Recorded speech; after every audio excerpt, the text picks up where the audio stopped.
तब भैया आए एंड बोले मुझसे कि दीदी दाऊ सोवत हैं, चलो हम चलो। 12 साल का वो भाई मेरा हमारा हाथ पकड़ के मुझे ले गया, तब हम दाऊ के अंतिम दर्शन कर पाए। कि हमने कहानियाँ बहुत सुनी कि वो जो उनके पास इलाज कराने आता था, एक तो पूरा समय देते थे, फिर उनको चाय भी पिलवाते थे और दवाई भी, और कभी कभी किराया नहीं होता था तो अपने बस का पास भी बनवा के देते थे। अच्छा। फ़ोन आ रहे हैं मनकापुर से, शायद शालिनी को कुछ हो गया है, बट ये कहते हुए ये बोले बाद में कि मुझे ये लगा इसमें भैया का तो एक भी फ़ोन नहीं है। आनंद सिंह जी का फ़ोन, उनके बेटे कीर्तिवर्धन अभी जो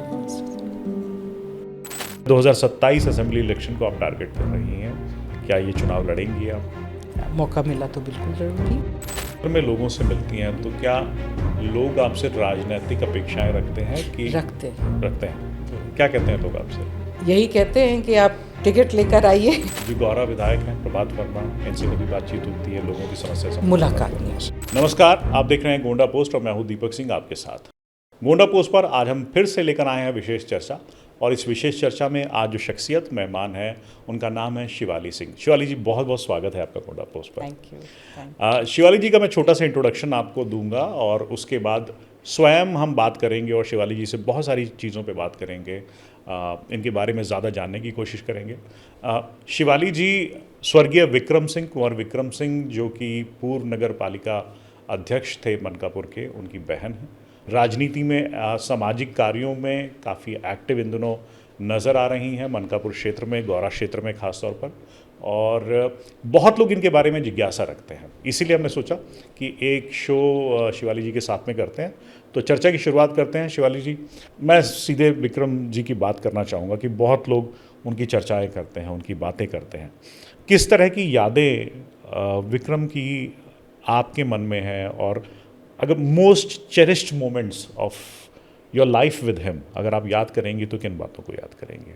Every moment spent with him was cherishable. If I had, I mean, the first time when I saw him, जब वो पैदा हुआ था, I was already in boarding school, and दशहरे के नवमी तिथि को, शारदीय नवरात्रि की नवमी को वो उनका जन्म हुआ था शाम को, and I remember him in the hospital. हम दाऊ लेकर आए थे हॉस्पिटल में और हम मिले, एंड देन आप बड़ी हैं उनसे? मैं बड़ी हूँ, ऑफ कोर्स, यस।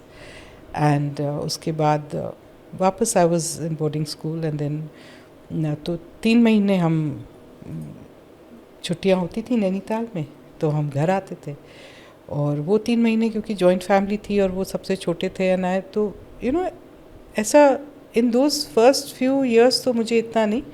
नैनीताल की कुछ स्मृतियाँ हैं, उनके कान में बहुत दर्द होता था जब हम पहाड़ों से ऊपर चलते थे, तो आई स्टिल रिमेंबर बहुत रो रहे थे। It was very small, but when he reach school and the girls were playing, वो कोई 4 पिलर्स एक खेलते हैं ना, he was quietly looking at them and he was very calm and quiet, and अम्मा says I think he likes the aura यहाँ पे।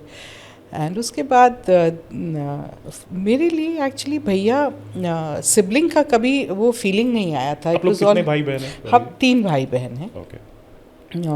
आई was the eldest born, and then मेरे सिस्टर हैं, एंड देन भैया। But I don't know what it was, but something that he was always, उम्र में देखें तो बहुत ज़्यादा नहीं था फ़र्क, 6 साल का था, but it was always a very motherly kind of. It was not a sibling where we were fighting with one another. It was always a very indulgent, where I was always looking at him with a very, just to see him around. He was doing his things. Joint family थे, तो actually उसमें तो हम लोग 6 बहनें थीं, तो मेरे जो सबसे छोटे काका हैं उनकी बच्चे उनके हम उम्र थे, तो वो ज़्यादातर उन्हीं के साथ रहते थे और खेलते कूदते आते, और I was more into books and all that, तो हम पढ़ते रहते थे। फिर ऑफ कोर्स 1990 में जब ये अम्मा दाऊ की दुर्घटना घटी, उस समय it was still feels very unreal. But क्या एज थी आपकी उस टाइम? उस समय I was just short of 18 years old, और भैया 12 साल के थे। Exactly, and that is one thing that I just, because when वो उन्होंने मेरा ये बाँह पकड़ा था उस समय, क्योंकि उनको लगा, बहुत लोगों को लगा कि I would not survive that, and he held my arm here, And he looked up to me and he said, Didi, Amma bhi chali gayi, ab tu na jayo. And I remember looking down into his eyes and face, and I thought, I just, he became the cause that I would live for. And after that, yes, we grew up, I got married, we would visit one another. His laugh was one of the most beautiful sound in my ears. And I miss that. He had this amazing laugh, and if I said something and he laughed at that, it was like it was like Amrit kahun, I don't know what that was, what his laughter was to me. अंतिम बार जब आपकी विक्रम से बात हुई थी जी, कब हुई थी? 2 दिन पहले उनके it was on the, in fact हम 1 घंटा 48 minutes, I still have the record of that, I've saved it, we spoke. And afternoons में he would be free. And इधर 4 साल से हम मिल ही नहीं पाए थे ज़्यादा, बिकॉज मेरे father in law, he was visually impaired and he had a lot of other problem. He was 91 and I was taking care of him, and he, मतलब that again was a very beautiful relationship. But so उनसे okay, the last time I spoke to भैया was, it was I mean, and we spoke of self-love and taking care of ourselves, and I was still trying to convince him कि भैया शादी कर लो. Think of me, I was being selfish, and he said, Didi, that is not in my scheme of things. I have to make a mark in life. And this time I was going to surprise him. Navratri चल रही थी, तो उन्होंने कहा कि हमने फूलों से लेके, प्लांटेशन से लेके, लाइफ पे डिस्कशंस हमारी होती थी. उस दिन जैसे आपने बताया कि उन्होंने ये कहा कि वो शादी नहीं करेंगे, कुछ और सोचा हुआ है उन्होंने कहा, to make a mark in life, there is much more to do, and it's still very. क्या करना चाहते थे Vikram? I just felt that he was too clear-hearted and very idealistic for today's political world. So I was like, there's much more in life, and come out and this thing. But when उनके ना रहने पे, उससे पहले हमको, because I was not a part of that. उससे पहले आप मनकापुर कितना आते थे? बहुत कम, और वो भी इसलिए क्योंकि ससुराल में भी बहुत जिम्मेदारियाँ थी जी. बट हम कभी दिल्ली में मिल लिए, मतलब लाइफ में, तो अगर आप समय गिनेंगे तो बहुत कम समय बिताया मैंने भैया के साथ. और जब फ्री हुई, यही विडम्बना है, और इसी का हम नहीं समझ पाए ईश्वर का ये क्या हुआ कि उधर की दायित्व, जब सब रिस्पॉन्सिबिलिटीज़ निभा के, जब अब हम सोचे कि अच्छा अब हम फ्री हैं, अब आई एम गोइंग टू थोड़ा समय उनके साथ बिताएंगे. और एक्चुअली हम नवरात्रि समाप्त होने का हम वेट कर रहे थे, एंड दैट संडे मॉर्निंग मैं उनको फ़ोन करने वाली थी कि नॉट दैट उनको सरप्राइज़ देना था कि मैं आ रही हूँ, ये सोचना था कि आप क्या सामान वामान रख के, and I got that call and that shattered my whole world. वैसे life changed for me dramatic, मतलब बहुत ही एकदम बदल गया. Just took a whole different turn. ये प्री प्लान्ड नहीं था. नहीं, मैं उनके स्वास्थ्य के बारे में जानना चाहता हूँ कि जैसे उनको दिल का दौरा, हृदयाघात बोलते हैं कि कार्डियक अरेस्ट हो गया था ड्यू टू दैट, राइट? सो उससे पहले कि उनका स्वास्थ्य कैसा रहता था विक्रम का? ही वाज, मतलब फाइन. अभी तो इधर डाइटिंग करते. लास्ट टाइम मैं मिली थी फरवरी में, 1 रात के लिए. यहाँ एक शादी अटेंड करने हम लखनऊ आए थे. उसके बाद मैं 1 रात वहाँ आई, and he was fine, but there was a lot of things going on in his head and mind. But heart issue तो उनको नहीं था. ऐसी कोई हिस्ट्री नहीं थी उनकी? नहीं, उनकी हिस्ट्री नहीं थी. बट अगर आप देखें तो फैमिली हिस्ट्री थी. But he was not a heart patient? No, he was not a heart patient. एक मैं थोड़ा पीछे जाऊंगा आपकी बातों पे, जब आपने मुझे बताया कि विक्रम ने आपका हाथ पकड़ा, और जब वो दुर्घटना आपके परिवार में हुई, आपकी भी छोटी उम्र थी, 18 वर्ष, 12 वर्ष विक्रम. उस समय मतलब माता पिता का साया ना हो जी तो ये लगता है कि अब होगा कैसे। जी सबसे बड़ा सवाल ये होता जी है किसकी तरफ देखेंगे, कौन बताएगा, कौन सिखाएगा। तो वो पीरियड आपने कैसे पार किया, मतलब वो कौन था? आजी बाबा थे, कक्का लोग भी थे। जिस रात दाऊ नहीं रहे एंड अम्मा हैड स्टिल सर्वाइव्ड, उस रात तो हम प्लानिंग एक्चुअली कर रहे थे, ये किसी को नहीं पता, मैं पहली बार बता रही हूँ कि कहाँ लेकर जाऊँगी मैं। तो मुझे मेरा स्कूल ही याद आया और पूरी रात प्लानिंग करी थी। पर दूसरे दिन जब अम्मा भी का भी स्वर्गवास हो गया तो उस मुझे तो याद है मैं तो सो गई थी उसके बाद, बिकॉज इतना was so much to deal with and लोग आए गए। इनफैक्ट हाँ, ये बात भी बताना चाहूँगी कि उस समय तो भैया ने ही मेरा हाथ पकड़ के दाऊ के अंतिम दर्शन करवाए थे दूसरे दिन। रात भर ये कहीं था दिमाग में कि भैया रोए नहीं हैं तो वो ट्रॉमा कहीं अंदर न रह जाए, तो हमने बहुत कोशिश की उनको रुलाने की, पर उनके आँख से मैंने कभी आंसू गिरते नहीं देखा। तो he held a lot with in.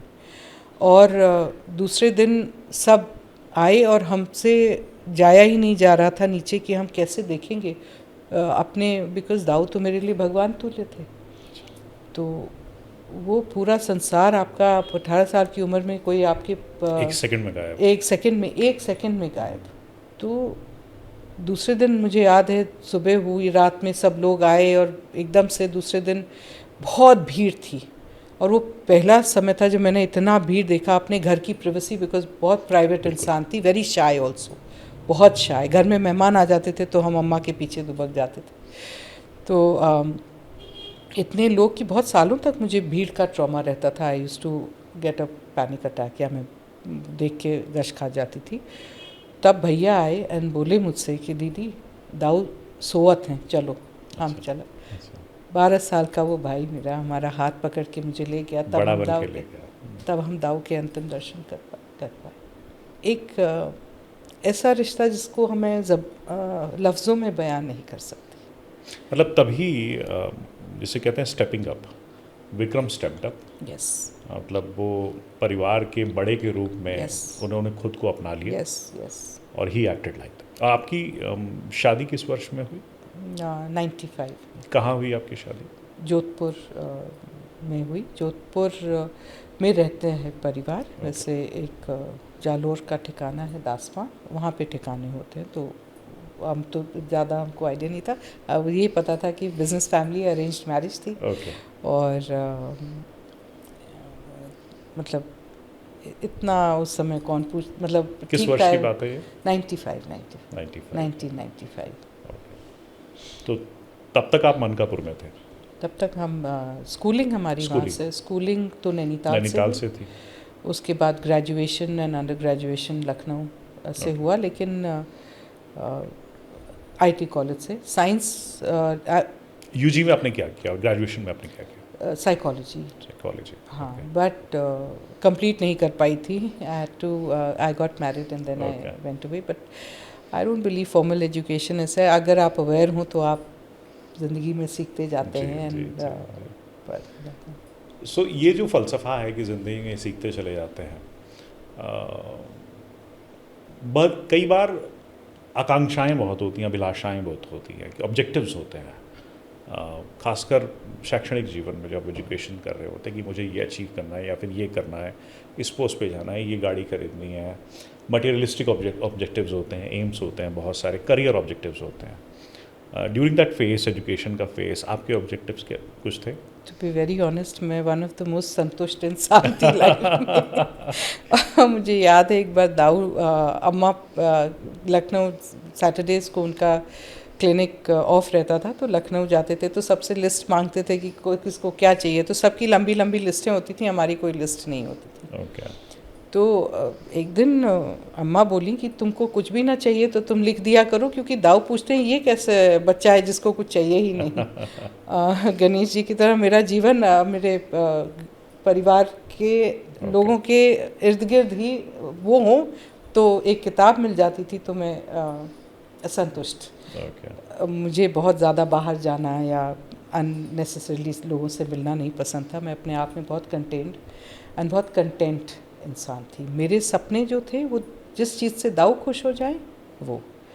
तो थोड़ी सी भी मेरी अगर कुछ होता लाइफ में, if I achieve something, it he gave him इतना ज़्यादा हैप्पीनेस, तो उनके हैप्पीनेस के लिए. So but yes, science came easy to me because it was ज़्यादा हिस्ट्री, सिविक्स, ज्योग्राफी उस समय इतना मुझे समझ में नहीं आता था. हिस्ट्री तो कभी भी नहीं समझ में आया, because I used to ask why. But today I have got an answer. And science. But जब दाऊ का देहांत हुआ तो सडनली उधर से मन हट के साइकोलॉजी समझने की कोशिश की कि ये क्या हुआ. सो आपने just for the sake of it नहीं लिया था साइकोलॉजी? नहीं, you had interest in it? Yes, that was when I started understanding wanting to understand a lot of things that was going on in my life at that time. Okay. You know? And that was my first this thing in psychology, and in fact it was my psychology head of the department who जो मेरे सबसे पहले counselling, उस समय counselling वगैरह कुछ नहीं होती थी, ट्रॉमा काउंसलिंग तो होती ही नहीं थी, विच इज़ इतना बड़ा देखा जाए तो अभी not in every place counselling is there. नहीं, काउंसलिंग सेंटर्स होते हैं, you just have to deal with it, you know. And it is not easy because जब आपके दर्द होता है, आप वल्नरेबल होते हैं, तो क्रोध और गुस्सा भी आता है बिकॉज आप प्रोसेस नहीं कर पा रहे हैं अपने इमोशंस को या जिस चीज़ों से आप गुजर रहे हैं. और उससे पर कभी इन सब की बातें इस पे शिवाली जी हम तसल्ली से बात करेंगे. ओके. साइकोलॉजी की That's एजुकेशन very क्यों close to my important heart. है. मैं वापस आऊँगा. अभी आप अपने दाऊ की यानी कि अपने पिताजी की बात कर रही थी. पिताजी से अगर मैं आपने पूछूं कि आपने क्या सीखा, क्या आपकी ये जो अभी सामाजिक एक्टिविटी ज़्यादा देखी जा रही है, इसमें कुछ ऐसा लगता है कि आपके एक्शंस में या आपकी सोच में पिताजी की छवि है? पिता, माँ, भाई, दादी, बाबा. पर दाऊ अम्मा की तो बहुत ज़्यादा. कभी कभी पेरेंट्स ऐसे नहीं बोलते, बट आप जब उनके साथ रहते हो तो दैट्स आपके सब, अगेन साइकोलॉजी इसमें भी आएगा बिकॉज आपकी सबकॉन्शियस कंडीशनिंग हो रही है, आप ट्रेन हो रहे हो. हाँ, वो कहीं ना कहीं बीज बो रहे हैं आपके उसमें. तो वो किस वक्त उभर के बाहर आएगा. तो क्या सीखा आपने पिताजी से? क्या सीखा? सामाजिकता की बात करो. Chandrashekhar. That was a very simple, unassuming, very humble love for nature. He was an artist, a very sensitive human being. But again, बाद में जब मैंने देखा तो वो भी अपने always smiling. अच्छा. Pleasing persona. Very pleasing personality and very indulgent father. Okay. अब मैं उस फेज़ में आऊँगा कि आपकी शादी हो गई, you continued with your married life. Vikram यहाँ पे राजपाट अपना काम धाम संभाल रहे थे, राजनीतिक महत्वाकांक्षाएं पूरा कर रहे थे, सामाजिक जिम्मेदारियां निभा रहे थे. ही कंटेस्टेड 2017 का इलेक्शन उन्होंने लड़ा जिसमें वो हारे. आप वहाँ पे शादीशुदा जीवन, अपना परिवार देख रही थी. उस दौरान कभी ये सोचा कि चलूँ विक्रम की मदद करूँ, राजनीति में मदद करूँ या समाज में मदद करूँ? तब कुछ सोचा था? तब आपने कुछ ऐसा? विक्रम को सपोर्ट करने का तो हमेशा से था, in any which way that I could. I had my limitations and because of my जो जिम्मेदारियाँ थी उस वक्त उनके प्रति, बट सपोर्ट पूरा था, लाइक यू नो. लेकिन जब अच्छा, वो कॉन्फिडेंट थे, वो वहाँ उनका बचपन से था. जी. राजनीतिक, क्योंकि वो उसी परिवेश में बड़े हुए. जैसे अंग्रेजी का एक फ्रेज है, he knew it like the back of the hand. बिल्कुल. मतलब कुछ सिखाने की जरूरत नहीं. ही वाज 12 साल की उम्र में जो परिवार का अगुवा बन गया. हाँ, बट वो राजनीतिज्ञ थे, वो कूटनीतिज्ञ उनको नहीं आती थी. ओके. वहाँ उनके अंदर थोड़ा सा वो रह जाता था, but he was an fair person. अगर आप देखें तो वो था. और 2017 में तो हम उनके साथ ही थे. Okay. In the sense that मैं मनकापुर में ही थी, तो बाद में उन्होंने कहा दीदी तुम निकलो, तो हमको अभी भी याद है, हमने कहा मैं तो घबरा गई कि हम कैसे जाएंगे, कौन, हम तो यहाँ कुछ नहीं जानते, हमको जानने की कोई कहता है ना कि किसी में उत्सुकता भी है, मेरे अंदर वो भी नहीं था. वो कर रहे थे, मैं खुश थी, उनकी खुशी में खुश थी, उनका जो वो चाहते थे वो सपोर्ट करना था मुझे। तो उन्होंने अपना एक टीम दिया मुझे और मैं आंशिक में निकली थी, मनकापुर आंशिक में। प्यार बहुत मिला था मुझे वहाँ लोगों से उस समय। कोई घाट पकड़ के यहाँ ले जा रहा है, भावुकता, प्यार, मोहब्बत, but unfortunately it didn't convert, because उस समय बीजेपी की सबसे बड़ी लहर थी एंड उसमें वो निर्दल खड़े हो गए थे, बिकॉज उन्हें अपने आप पे भरोसा था। पहली बात, उन्होंने जो काम किया था वहाँ लोगों के बीच में रह के, उस पर भरोसा था, और उनको ये था कि कभी कभी पार्टी नहीं पहचान पाती है अपने प्रतिनिधि उसमें, तो मैं तो यहीं रहूँगा। मेरा तो कोई उस समय तक भी उन्होंने कोई शादी वगैरह भी नहीं की थी, और इतने ज़्यादा कि मुझसे कई बार मैंने बुलाया भी कि छुट्टी लेकर आ जाओ, तो नहीं, हमेशा ये कह देते थे कि आज क्षेत्र में ये है, आज क्षेत्र में वो है। तो उस समय फिर मैं बहुत नाराज़ हुई थी कि मेरे भाई ने अपना पूरा लाइफ यहाँ पे दे दिया, मैं उनके प्यार और समय से वंचित रही, और मैं अपना कर्म वहाँ कर रही थी। तो उस समय मुझे लगा कि ये क्या है। तब मैंने उनको कहा था कि आपकी हार नहीं थी, उनका दुर्भाग्य था। फिर भैया फिर अपने उसी कार्यों में लग गए, बिकॉज आई थिंक उनका जीवन ही उसी में था। एंड मुझसे कहते थे कि दीदी तुम जब बाहर निकलोगी, पता नहीं क्यों ये मुझसे मत कहा, तुम जब देखोगी कि इतनी परेशानियां हमारी, तो उस हिसाब से कुछ भी नहीं, इतने लोग, अगर तुम उनके लिए कुछ कर सकती हो, उससे जो संतोष मिलता है वो आपको और किसी चीज़ से नहीं। आम लोगों की बात करते हैं, आम लोगों की बात। एक छोटा सा और बताऊंगी उनके बारे में। हिंदू कॉलेज में पढ़ रहे थे, तो मैं मनकापुर आई हुई थी उस समय, तो एक अपने कमरे में जब हम गए तो बहुत ही विक्रम हिंदू कॉलेज दिल्ली के पास। जी जी जी। तो वो आए, एक तो उनके रूम में लेके गए, तो उन्होंने बोला कि दीदी एक चीज़ दिखाएं। वो कभी अपना जैसे कोई अपना मैंने ये किया, मैंने वो कभी नहीं बोलते थे, कभी नहीं हमने उनको सुना ये कहते हुए कि हमने किसके लिए क्या किया।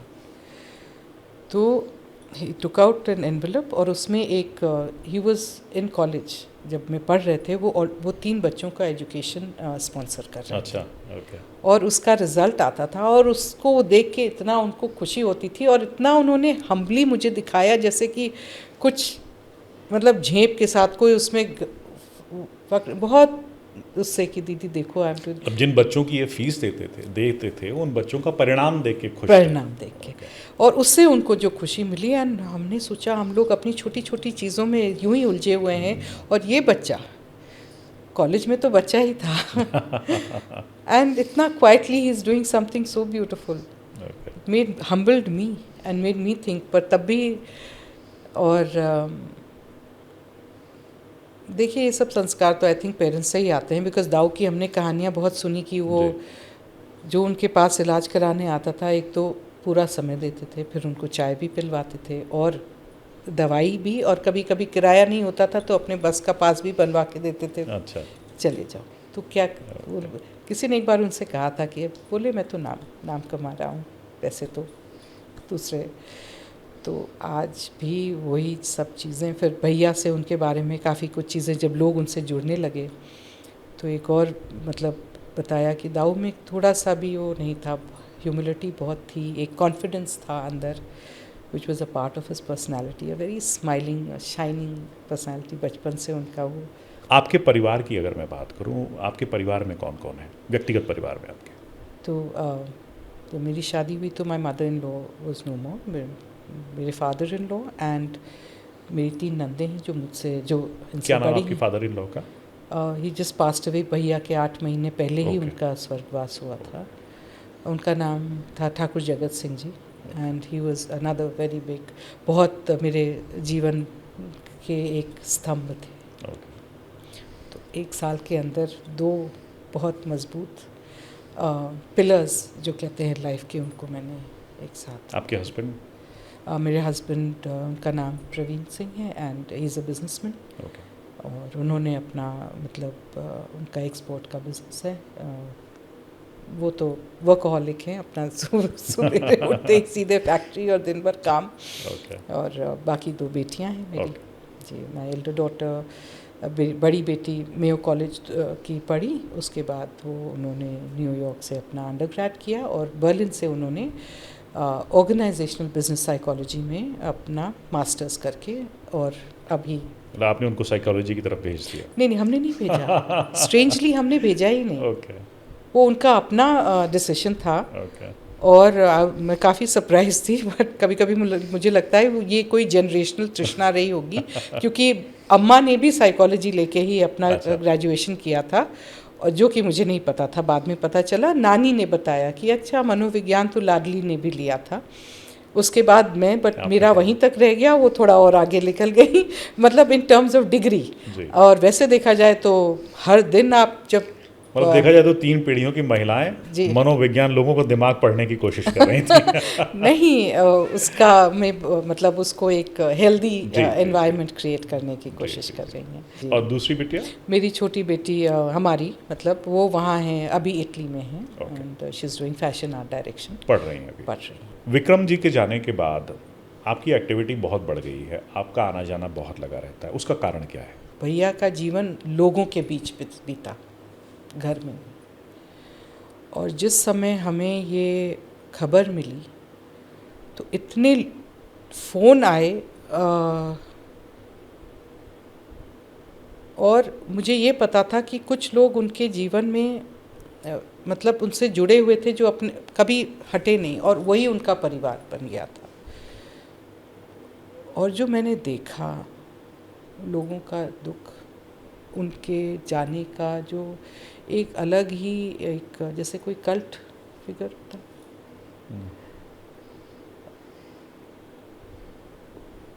मेरा दुख, मेरा मतलब एक तरफ एक रॉ ऊर्जा थी, एक तरफ दुख। मैं कभी गिर रही थी, और ऐसे आई कैन नॉट एक्सप्लेन कि मैं उस समय क्या हो रहा था मेरे साथ, कि एक सेकंड के लिए तो गश खा के गिर जाती, दूसरी तरफ फिर ये जो देखती लोगों का दैट एक रॉ पेन, इट वाज वो कोई इट वो बहुत ही मेरे पास राइट वर्ड अभी नहीं आ रहा है उसके लिए, बट तो लगा कि भैया क्या थे। और फिर जब तेरही पे लोग मुझसे मिलने आए, तो उस समय तो मैं बहुत ही, अगर आप देखें तो कभी बाहर नहीं, किसी को जानती भी नहीं थी। और भैया तो उनके बारे में वो तो एक किसी को देख लेते थे, उसके बाद उसका नाम ही नहीं भूलते थे, और मुझे नाम कभी याद ही नहीं रहता था। बट वहाँ मुझे वो मिला, एक भैया मिले वहाँ मुझे, उनका एसेंस उन लोगों में था। उनको मैं वो मेरे लिए अमानत थी उनकी, क्योंकि हमारे पास तो उसके अलावा और कुछ था ही नहीं टू होल्ड ऑन। वो अगर शादीशुदा होते, शायद उनके बच्चे होते, तो मैं उन बच्चों को ही पकड़ लेती, लेकिन हर एक चीज़ को मैंने इसलिए पकड़ा क्योंकि उसमें हर इंसान जो मुझसे मिला वहाँ पे, और जो रोया, और जिन्होंने कहानियाँ बताई, भैया उनमें थे। तो उनका वो एसेंस मैं गायब नहीं होने देना चाह रही थी, इसलिए मैं वहाँ आई वापस। और सुनना, बैठ के हम घंटों, सब आए, कार्यक्रम हुआ, सब चले गए। जिन लोगों को मैंने ज़िंदगी में कभी नहीं देखा, वो लोग रोज़ आके सवेरे वहाँ बैठ जाते थे। और फिर जब उनके बीच में बैठती थी तो मुझे वो जो एक दर्द था, वो हम साथ में रोते हंसते, उनकी कहानियाँ सुनती मैं उन लोगों से, उनके साथ बिताए हुए पल में मैं बटोरना चाहती थी। और कभी मैं चाहूँगी कि उनको एक मतलब इसी मेमोर में यस बिल्कुल, बिकॉज ये सब चीज़ें लुप्त हो जाएंगी। अब अम्मा दाऊ के बाद मैंने ये किया नहीं, and this I did not want to leave, that is where my brother is, so मैं कैसे छोड़ के चली जाऊँ। लेकिन मुश्किल नहीं होता, फैमिली है, बिटिया 2 अलग अलग लोकेशंस पर हैं, हस्बैंड का बिजनेस है, तो दोनों चीज़, परिवार उधर मैनेज करना है, इधर यहाँ पे आप सिर्फ मंगल भवन में नहीं जाती, नहीं, अब आप दरवाजे के बाहर जाती हैं जी, गौरा तक जाती हैं, जी। तो दोनों चीज़ों को कैसे बैलेंस करना? देखिए, मैं तो नहीं कर रही हूँ, कुछ और ही हो रहा है, जो कभी सोचा नहीं था, जो कभी प्लान ही नहीं किया था, बस हो रहा है। और जिस समय भैया गए, उस समय मुझे लगा मैं भी मर गई हूँ, शरीर है शव। तो न तो मैं उस समय किसी की पत्नी बन के रह सकती थी, न किसी की माँ बन पा रही थी, न किसी और रिश्ता मुझे समझ में आ रहा था। सिर्फ भैया नाम लेती हूँ, प्यार से भैयू भी बुलाती थी उनको, लेकिन अगर आप देखें तो मेरा प्राण थे जो मेरे दिल में धड़कता धड़कता। एक माँ का बेटा। जी। तो सवाल बहुत थे और बहुत ज़्यादा दर्द था, पर यहीं मुझे आके सुकून मिलता था इन लोगों के बीच में, यहाँ पे जब ये साथ में होते थे, इनकी बातें सुनना इनके साथ। तो उसके बाद फिर इतनी गिरी हूँ मैं, मतलब कभी गश खा के कहीं पर सेंसेशन नहीं था बॉडी में, नमनेस थी, मैं बॉडी प्रोसेस नहीं कर पाती थी कि कहाँ दर्द लगा है, कहाँ चोट लगा है। होते होते उसी में एक छोटी सी कहानी बताऊंगी। लोग पढ़ते हैं सबके बारे में, मुझे जो फ्रीडम फाइटर्स में 2 लोगों ने सबसे ज़्यादा प्रभावित किया था, छोटी छोटी। एक तो शहीद भगत सिंह, तो उनकी पिक्चर जब देखी शहीद मनोज कुमार जी वाली, तो एक हफ्ता मैं सोई नहीं, मैं रोती रही कि हम क्यों नहीं थे उस समय। तो अम्मा बड़ी परेशान हो गई अम्मा बड़ी परेशान हो गई कि ये सब कि क्या लड़की है, एक हफ्ता आज़ादी दिलाने जाएंगी कि हम उस समय क्यों नहीं थे। इतना उनका वो जज्बा दैट प्योर था। और you living that emotion with him when I saw that movie. yes. And the second story which incident that I read about, मुझे ये भी नहीं याद है कि मैंने हिस्ट्री बुक में पढ़ी थी या किसी अमर चित्र कथा में, या कि because that was also very big part हम लोगों के ग्रोथ में।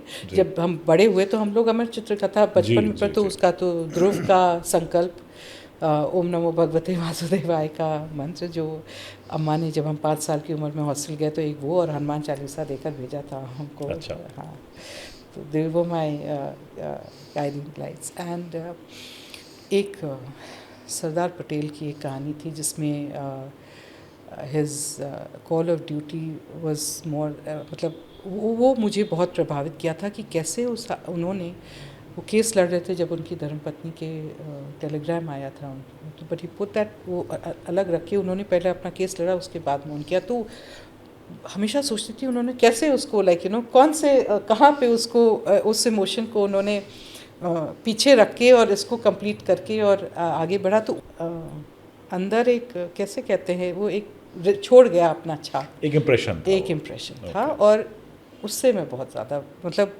इम्प्रेस नहीं कहूँगी, इट बिकेम समथिंग दैट, सो कहीं ना कहीं आई थिंक दैट हैज, वो एक जीवन का एक फलसफा बन गया कि कैसे स्विच ऑन स्विच ऑफ करना है, कि दोनों चीज़ों को बैलेंस कैसे करना है। जैसे आप कर रहे हैं दोनों चीज़ों को बैलेंस, परिवार भी कर रहे हैं, प्रयास कर रहे हैं। बाकी तो मैंने कहा ना, वो कहीं कोई कुछ और ही करा रहा है। हाँ, लेकिन जैसे आप कोशिश की बात कर रहे हैं, आपने कहा कि दाऊ को आपने देखा था, बट आप बड़ी ही शर्मीली लड़की थी, आप भीड़ से डरती थीं, आप ट्रॉमेटाइज्ड हो जाती थी ज़्यादा लोगों को देख के, लोगों की आवाज़ें सुन के।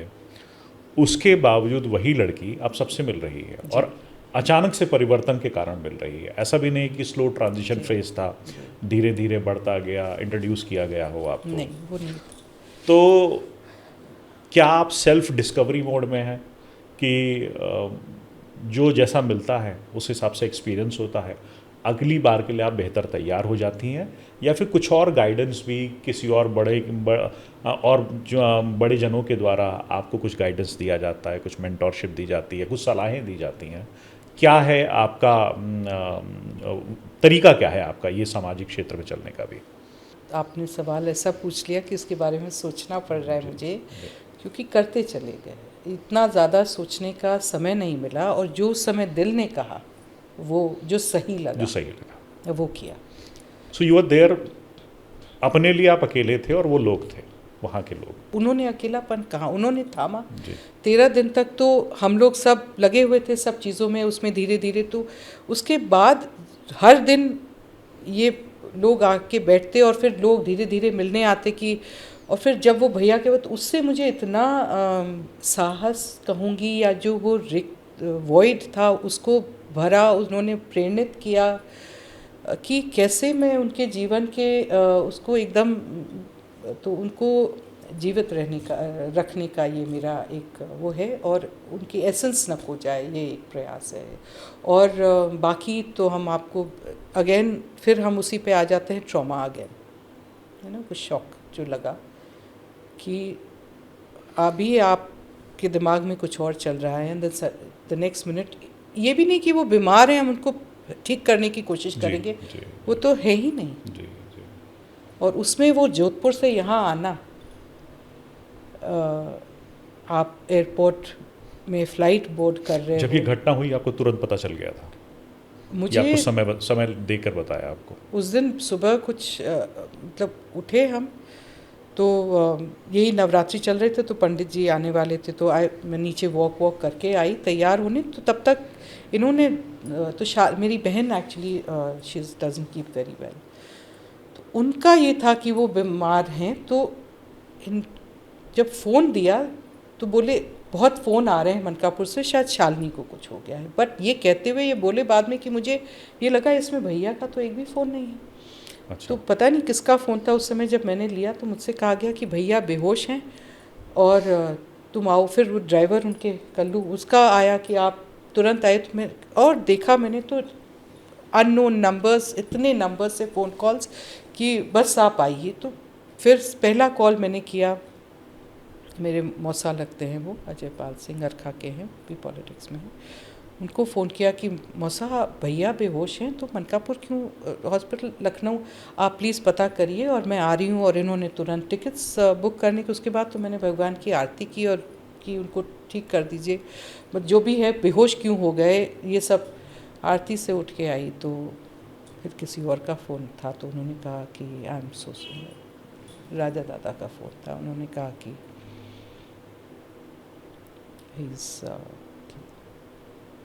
आनंद सिंह जी का फोन था, उनके बेटे कीर्तिवर्धन अभी जो मिनिस्टर कि his words were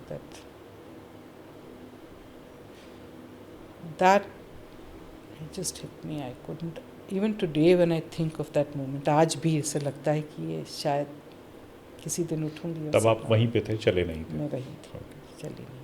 मैंने सिर्फ उनसे कहा कि ये क्या कह रहे हैं, मुझे समझ में नहीं आया। And then I passed out, I don't have any recollection. थोड़ी देर बाद उठी तो डॉक्टर बुलाया हुआ था, तो काइंड ऑफ क्योंकि इनको लेके मुझे यहाँ तक आना था, तो समझ में नहीं आ रहा था कि कैसे लेकर आएंगे, तो थोड़ा सा दवाइयाँ वगैरह, इंजेक्शन वगैरह देकर लेकर आए थे, बिकॉज एयर फ्लाइट दोपहर की थी। एंड देन वहाँ से हमने लखनऊ की फ़्लाइट बोर्ड की, एंड फिर लखनऊ से हम बाय कार आए, तो रात में मैं पहुँची थी। और जो भाई हमेशा साथ चलते थे मेरे, आज उसी दरवाजे पर उस दिन पहुँचे, रात था, अंधेरा था, लेकिन फिर यही लोग थे जो भैया के जाने व जितने सपोर्ट बैठे हुए थे वहाँ पे। और अब आप सक्रियता बढ़ गई है, आपकी जो फैमिली है उधर, हस्बैंड, उनका कितना सपोर्ट मिलता है आपको अपनी इस सामाजिक यात्रा में जो आप विक्रम जी का सपना आगे बढ़ा रही हैं? देखिए, मैंने कुछ स्ट्रक्चरली नहीं प्लान किया था। शुरू में तो बाहर ऐसे निकली कि किसी ने श्रद्धांजलि सभा आयोजित किया था, तो बुलाया, तो मैं उसमें चली गई। तो वहाँ देखा लोगों को इतना मतलब व्यथित होते हुए, तो अपना दर्द फिर लगा ये लोग सब बांट रहे हैं साथ में। फिर कोई आया, एक लड़का आया, उसके दादी का देहांत हो गया था, तो तेरही पे बुलाने आया था। तो उस समय तो बस कुछ ही दिन हुए थे, पर क्योंकि सब इन लोगों का मेरे साथ कोई ऐसा कनेक्ट भी नहीं था और कोई ऑब्लिगेशन भी नहीं था, तो अगर वो मेरे लिए वहाँ उस समय आए और मुझसे मिले, तो आई फेल्ट, तो my heart said of course I should go. फिर वहाँ गई, वो मेरा पहला वो था कि उनके तेरही में उनके सम्मिलित हुई। फिर किसी ने बुलाया, मैं यहीं थी, किसी ने बुलाया अपने स्कूल का, वो स्कूल भी एकदम मेरी तरह ही खंडित था, गिरा हुआ। तो आई जस्ट फेल्ट कि मैं भी अब अपने आप को धीरे धीरे वापस समेट रही हूँ, तो ये उसका प्रतीक है। तो और वो गंगा मतलब एक तरह से वहाँ पे उसका इनॉग्रेशन करने गई और एक तरह से कभी ये नहीं आया मुझे लगा मैंने तो ये नहीं कमाया, ये तो भैया की कमाई है। तो बहुत ही उसको एक प्रसाद रूप में मैं लेती थी। अगर कोई बुलाता है तो मैं सोचती हूँ कि किसी को आज के ज़माने में इतना, I mean, so it's very humbling actually. Okay, आप क्या सोचा है, क्या इसी तरीके से आगे बढ़ेंगी या राजनीतिक महत्वाकांक्षाएं भी है? देखिए, राजनीति तो भैया के उसमें था और वही हाथ पकड़ के हमको यहाँ तक लाए हैं। और जब भैया ज़रिया थे और उन्होंने मुझे लोगों से वाकिफ़ कराया, और जब मैंने वहाँ इतना देखा समस्याएं, प्रॉब्लम्स, दुख, तो अब चाहे समाज सेवा हो चाहे राजनीति हो, ये तो मुझे नहीं पता, पर मेरा ये सफ़र जारी रहेगा इधर, आप इसको जो भी कह लीजिए जी। अगर वो सफ़र राजनीतिक होता है तो क्या वो गौरा से होगा या नगर पालिका मनकापुर से होगा, वो कहाँ से होगा? क्या, मैं इसको दूसरे तरीके से फ्रेज करता हूँ, क्या 2027 असेंबली इलेक्शन को आप टारगेट कर रही हैं? क्या ये चुनाव लड़ेंगी आप? मौका मिला तो बिल्कुल लड़ूंगी, पर टारगेट में 2027 को नहीं, मेरा तो ऑलरेडी लाइक अ फाउंडेशन ले कर रही हूँ। मेरे आगे के जो भी समाज सेवा कह लीजिए या एक अवेयरनेस प्रोग्राम कह लीजिए। तो ये जो अवेयरनेस प्रोग्राम आप कर रही हैं, आप लोग अभी तो लोगों को जानने का, मैं यहाँ के लोगों को समझने का, करेक्ट, जो ये लोगों को आप समझ रही हैं शिवाली जी, मैं अभी तो सिर्फ मिल के जो इश्यूज़ हैं वो क्यों और किस कारणों से हैं और उनका हम क्या निवारण कर सकते हैं, जिससे यहाँ इन अ वेरी बैलेंस्ड डेवलपमेंट चाहिए। मुख्य समस्याएं आपको, मुख्य इश्यूज क्या नज़र आते हैं धरातल पर? मनकापुर में, गौरा में क्या नज़र आते हैं? समस्याएं क्या हैं लोगों की? देखिए, एम्प्लॉयमेंट तो सबसे बड़ा है। सबसे बड़ा तो इशू मैं बार बार कह रही हूँ, हेल्थ। जब हम ही नहीं हेल्थ फैसिलिटी अवेल कर पाए, अगर इमरजेंसी थी या जो भी था, सबको दौड़ना भागना पड़ता है बड़े बड़े शहरों में, लखनऊ दिल्ली जाते हैं। हाँ, तो यहाँ भी तो मतलब वो तो एक बेसिक नेसेसिटी है।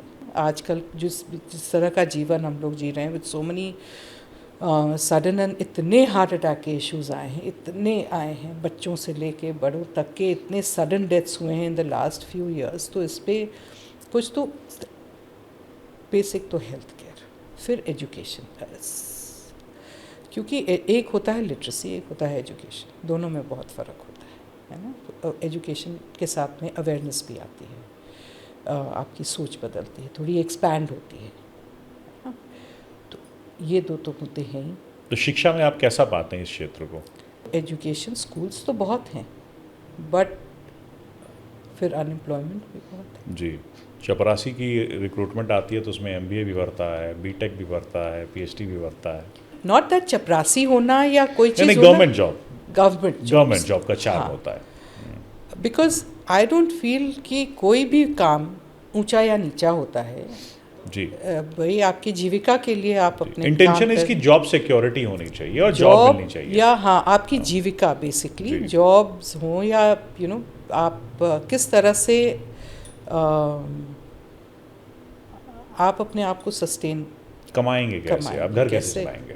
तो आपने रोजगार बताया, स्वास्थ्य बताया और शिक्षा बताया। स्वास्थ्य में सिर्फ हॉस्पिटल्स वगैरह की मैं बात नहीं कर रही हूँ, हॉस्पिटल्स के साथ साथ एक बेसिक जैसे लाइफस्टाइल्स ये सब हैं, and also mental health which is very very close. जैसे कि हमारा पूरा अधिकतर क्षेत्र 90% में कहूँगा कि ग्रामीण क्षेत्र है।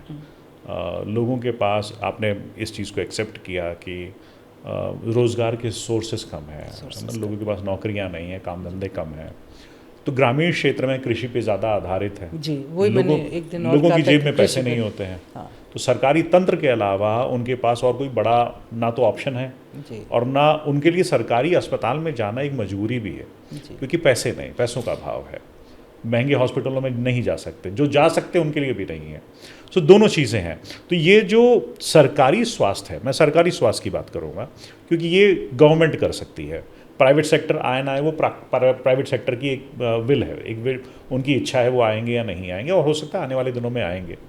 लेकिन जो सरकारी तंत्र है शिक्षा का, सरकारी तंत्र है स्वास्थ्य का, ये कितना मजबूत लगता है आपको? महिला डॉक्टर नहीं है मनकापुर में अभी, एक दिन हम गए थे गवर्नमेंट हॉस्पिटल भी देखने, तो साफ़ सुथरा तो बहुत था, फैसिलिटीज़ भी हैं, but I am not going to blame anybody without understanding कि क्यों नहीं हो रहा है ना। बहुत आसान है कमियां निकालना, लेकिन उसको समझना कि किन कारणों से ये नहीं हम लोग ला पा रहे हैं, किन कारणों से यहाँ के लोग वंचित हो रहे हैं, because nothing is impossible, but क्यों नहीं हो रहा है, इस पे अगर हम लोग ज़्यादा ध्यान दें कि किन कारणों से ये नहीं आ पा रहा है, हमारे पास बेस्ट अच्छी सुविधाएं, जी, तो उस पे then I think we can work. Infrastructure पे कैसा पाते हैं आप मनकापुर को, गौरा क्षेत्र को?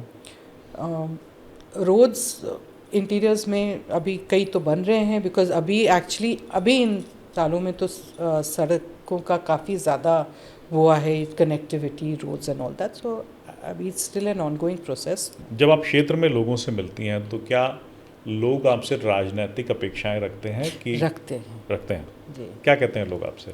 यही कहते हैं कि आप टिकट लेकर आइए तो हमने पहले भी जैसे भैया भी कहते थे कि मुझे ऐसा लगता है आपको प्रतिनिधि देखना चाहिए, है ना, नहीं तो फिर हमारा जो फोकस है वो हट जाएगा। एंड मैं कुछ कहती नहीं, मैं कि ईश्वर चाहेगा जो होगा, बट अभी तो कम से कम मैं फ़िलहाल जो भी अपने हिसाब से तो छोटा मोटा हमने शुरू किया है, धीरे धीरे देखिए आगे क्या होता है, रखते हैं। और जो गौरा विधायक हैं प्रभात वर्मा, इनसे कभी बातचीत होती है लोगों की समस्या संबंधी? उनसे मेरी कभी बातचीत नहीं हुई, बट इनफैक्ट मैं प्रतिद्वंदी हैं, मेरा कोई उनसे पर्सनल इंटरेक्शन भी नहीं हुआ है, मैं ना उनको उसमें बल्कि मैं एक भैया का जब प्रथम पुण्यतिथि था तो मैंने इनवाइट भी किया था, क्योंकि मैं उनको आभार व्यक्त करना चाहती थी कि वो भैया के उसमें आए थे और उनको सम्मानित किया था। तो जस्ट एक सबसे पहले तो जो पधारे उनको मैंने तो आई जस्ट मतलब आप सोचिए मेरा एक रिश्ता भाई और उनका एक परिवार इतना दूर, और जब हम तो इतने दूर थे, पर जो लोग इकट्ठा हुए थे वो मैं कभी नहीं भूल पाऊँगी। जो और वो ही चले गए थे, तो कोई आए ना आए उसका क्या फ़र्क। तो उससे एक तो भैया के व्यक्तित्व का वो बताता है कि वो क्या थे, और दूसरा इन लोगों को तो उसके बाद आगे कभी मिलना हो। तो उनसे मुलाकात फिर नहीं हुई है? मुलाकात नहीं। आपके परिवार में केंद्रीय मंत्री हैं कीर्तिवर्धन जी, उनसे कैसे संबंध है? उनसे बातचीत, सलाह मशवरा होता है क्षेत्र के बारे में? क्षेत्र के बारे में तो अभी मेरी कोई उनसे बातचीत, वो तो बहुत व्यस्त हैं कभी बापी के टाइम भी हमने बस बात ही की थी एक दो बार, तो वो अपना कार्य कर रहे हैं, मैं मेरा कार्य कर रही हूँ। और हाँ, सोशल वो तो इंटरेक्शन मतलब है ही, बट अभी इसके सब के बारे में बहुत ज़्यादा नहीं, एक दो बार कभी कुछ हुआ होगा तो उनसे बात की थी, तो उन्होंने सुन लिया था, मतलब जो भी उनको करवाना था। शिवाली को हम आगे कहाँ देखेंगे? जनता के बीच में अपने लोगों की समस्याओं को सुन के उनका निष्कर्ष निकालने की कोशिश में, करप्शन, शोषण अगर हो रहा हो, जो भी उनकी बेसिक रिक्वायरमेंट्स हुए, जहाँ उनको मेरी ज़रूरत पड़ेगी वहाँ आप मुझे पाएंगे। तो ये है शिवाली जी, जो कि इन्होंने क्लियर कर दिया कि मेन इंटेंशन है अपने लोगों की विक्रम के सपनों में, जो विक्रम की जो सपने हैं, स्वर्गीय विक्रम सिंह के जो सपने हैं वो लोगों के अंदर देखती हैं, जो उनकी समाज सेवा की नीयत थी, जो वो लोगों के बीच काम करना चाहते, लोगों के लिए काम करना चाहते थे, उसी को आगे बढ़ाएंगी। और उसके लिए अगर राजनैतिक महत्वाकांक्षाएं पूरी करनी होंगी, राजनैतिक रास्ता अख्तियार करना पड़ेगा, तो शिवाली सिंह उसके लिए भी तैयार है। शिवाली जी, बहुत बहुत धन्यवाद गोडापुर से बात करने के लिए।